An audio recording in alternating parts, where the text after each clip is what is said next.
partner at Jones Walker or Addison Reese or whatever, you know. And I want to know why. You know, I want to know somebody who knows his or her limitations. I don't want somebody, you know, I love when I interview people and I say, okay, what do you think you do best and what do you think you do worse? And the person said, gee, I really can't think of anything I don't do. I mean, it's amazing. But maybe I'm just too much of a perfectionist in the craft. You know, tell me what you're not good at. If you don't recognize you're vulnerable to, okay? I want somebody who's confident and has an ego, but who is realistic about who they are. Because I'll tell you, if you know your limitations, the law firms are full of attorneys who are brilliant, but who are not quite as smart as they think they are, okay? And they're drumming, okay? They really are. Don't ever fall into that. And just, they're out, and we see them in court every night. You know, some of you can probably name them, you see them on television. You know, they lose all their cases, and they're always talking about the geniuses. But know your limitations, because if you know them, you can navigate around them. You can work with yourself. If you don't, you're vulnerable. You know, I want somebody who is honest about who they are, about what they want to do. Therefore, they'll be honest in what they do. I want somebody who has good integrity, high ethical standards. Somebody who isn't looking for a job to wield power. Somebody who wants to do the right thing and who is not afraid to do justice rather than just convict people. I don't want people who want to convict people. I want people who want to achieve justice. And that means backing down sometimes, not charging. You know, it means liberally giving up ratings, self-assured information, things like that. You know, that's so critical. That's right up there. You know, that's obviously an indispensable flaw. And I want somebody who's two other things, with a really good work ethic. Somebody who is capable of, you know, I don't want somebody who's a workaholic who doesn't know how to go home. You know, I need somebody who's, in fact, I have to kick people out sometimes when I leave at night. I'll fuss at them and just send them home. And, you know, but they're legitimately working on it. I want somebody who, when they need to, knows when to play, and when they need to, is willing to work as hard and as long as they have to get this job done. And who is loyal to the mission, who will do anything for the mission, which is doing the right thing. And I guess, I need somebody with judgment, certainly good judgment. IQ is worthless without judgment. You know, I wish I had $1 for every genius I ever knew that had crummy judgment. You know, give me somebody who's of average intelligence, who's got good judgment, and that person will sell all day long and be way more successful than a highly intellectually intelligent person without talented. All basic qualities.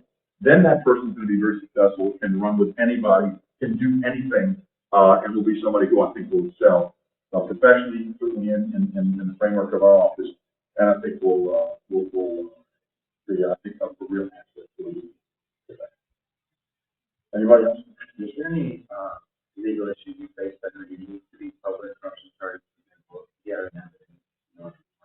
Oh gosh. Well, I mean, you know, there's so many. That's the thing. There's so many unique issues. I mean, in public corruption, in public corruption investigations. I mean, you know, one of the things, you know, when we do is there's two types of cases. We do ongoing, proactive cases in which we work undercover, and we try to gather evidence from individuals through wiretaps or consensual recordings as they're going on. We also have historical cases where historical cases are difficult because you're actually now, crime's already been committed, conflicts of interest occurred, the money's been taken, the bribe's been paid. Now you need to go back retrospectively and just with subpoenas and interviewing witnesses and using grand jury and build those cases.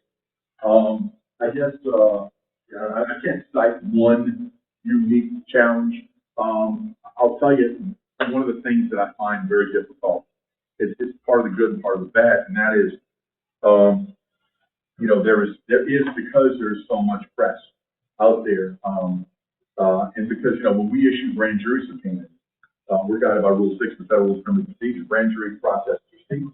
I cannot legally go tell the public, hey, I've just issued a grand jury subpoena to Arlene Willis. Can't do it.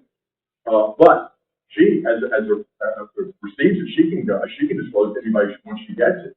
And so what becomes interesting is in these historic cases, there's so much press interest in these. You know, the moment we start issuing grand jury subpoenas, you know, people don't keep secrets, and then they start popping up on television. You know, and then the press starts making requests for the same types of information.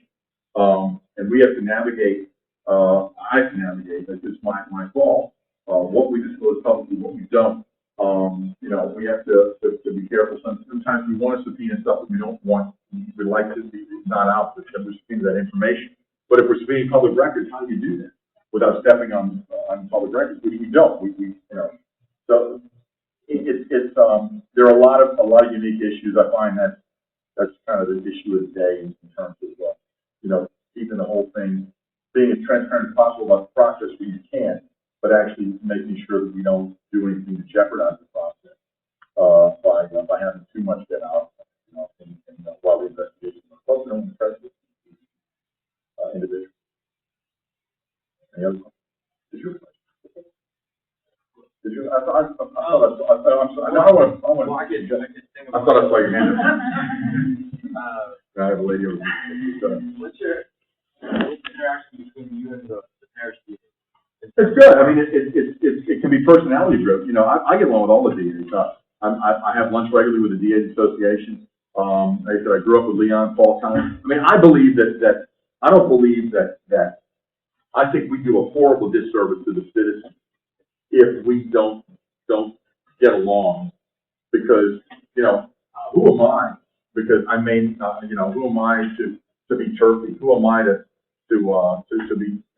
disregard the authority and the jurisdiction of local DAs? Who are they to stand to get in my way? You know, we've seen that phenomenon, but generally in terms of the local DAs, it's very, very good, and we have a good crop of local DAs. I've been, you know, it's nothing for me to pick up the phone, you know, and call Leon and say, listen, you know, we've got, you know, you've got a case here. You just charged this guy with drug distribution. We got a high federal interest in him. We want to indict 15 people. He's one. We want to include him. Overlapping. Theoretically, we could both charge him, but it'd be a waste of time. When we want to indict next week, you're a public. We adopt that case, and you dismiss when we indict. No, not at all. Go ahead and do it. Boom. Vice versa. I need this. I need an FBI to testify. Okay, let's define the parameters. We'll get him. You know, I need a witness in the federal system. Paul and Leon happens all the time. We work with DAs successfully all the time. So here, the relationship has been very good. Yes. I'm not sure if I'm mistaken, but I thought you read that you served as an NCIS. I did. That was, yeah. I was wondering how your experience, you definitely served in the NCIS. Yeah, I was naval reserve for 20 years. I retired about 5 years. And I was, for about 13 of those years, I was a credentialed NCIS specialist. And that's another training, obviously, as a DCI. And I was just wondering how those. Was that Scott Larragee? Or? Yeah. Yeah. He just, in fact, I pinned him when he made command. Really cool. I'm wondering how that, I was thinking about when it's this background, I was just wondering how that experience prepared you or contributed to your position now, or if it's, you know, if you had asked what routes there are to be able to get into. Well, you know, it's funny because in the last class we talked about that, whether or not, first of all, I mean, I did a parallel course. So I was a reserve officer while I was a professional prosecutor. And I did, you know, I would go on active duty to Europe, and we did presidential protective service details in NCIS. I did a lot of counter neo-Nazi, I did some Cold War stuff, and really liked it. It certainly, you know, we did undercover drug ops. I mean, we actually worked with NOPD making drug busts. That was kind of, you know, it was pretty exciting, pretty weird, because the next day you're at the office as a prosecutor, you know. But those certainly it helped. It certainly helped round me out. It gave me a view from an investigative standpoint. We did mostly foreign counterintelligence, but I think it helped a lot. The question I think for you is going to be, and I think is what value might it be to go into the military active duty right out of law school, let's say JAG, to get the kind of experience that you need. First of all, it's a great job. If you're willing now, you know, in today's world, count on deploying, okay? Count on deploying for maybe long periods of time, maybe to Afghanistan, maybe to Iraq, backfilling in Europe or DC or Asia, you know, whatever. If you can live with that, then, you know, the neat thing about going into military JAG is, I avoided JAG because I just wanted to do investigative stuff. I was already doing attorney stuff. The neat thing about JAG is, you get to see and do a lot. You get, you know, you don't spend your time as a prosecutor or defense attorney. You do both. You may get assigned as a prosecutor, in this case, a defense attorney in that case. You get to work with a lot of constitutional issues, get to work with the Uniform Code of Military Justice. You may get cross-assigned, if you're lucky, to a U.S. Attorney's Office. So, I mean, I would endorse it if it fits your lifestyle. And then you've got, you put in whatever time, and then, if you decide you give me, let's say, whatever, your 6 years they ask you for, as an officer, you have to go through OCS and JAG school or whatever, then when you get out, you go into civilian work, you got a nice experience. It's fantastic. That's that? Yes, sir. I appreciate your career advice. I thought it was very enlightening. Thank you for that. You talked about the responsibility and the kind of awesome authority that the pressures that you felt in the office.